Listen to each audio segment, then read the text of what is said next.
Do I know how I will feel? Can I speak as an authority? No. I can only speak to my experience. But what I do know is that what I have tapped into and what I have experienced, for example, there was a year where I lost several family members and beloveds the same year. And I'll just go on a little story here. My little brother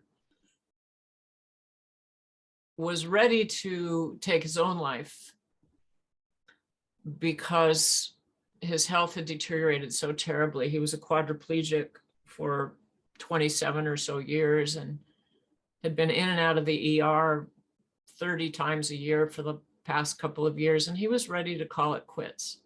And he was in the hospital and he was going to come home and he was going to take a cocktail, take one of those death cocktails or something. Well, he didn't get to do that because he ended up dying before he got home. And though he didn't really have a spiritual belief, he did and was beginning to believe in oneness, beginning to believe in a non-dual reality. So he went from being an atheist in his terms to being someone who believed in an energetic experience of oneness that was accessible to us. And this happened and was confirmed through a near-death experience. So at the time of his death, he chose to have the ventilator removed.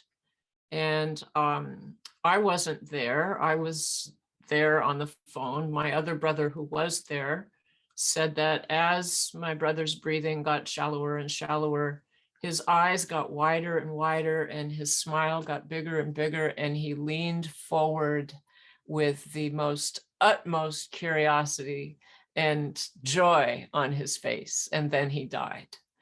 And so how do you not experience that as something that's not something to fear?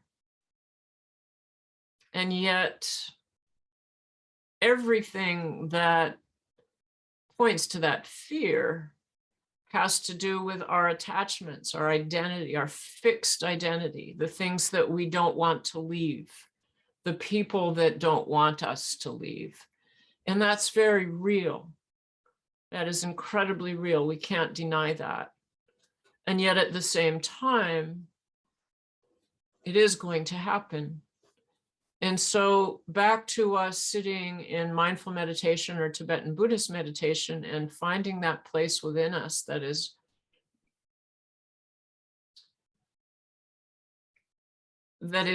immovable, that is still, that is the sky and not the clouds passing.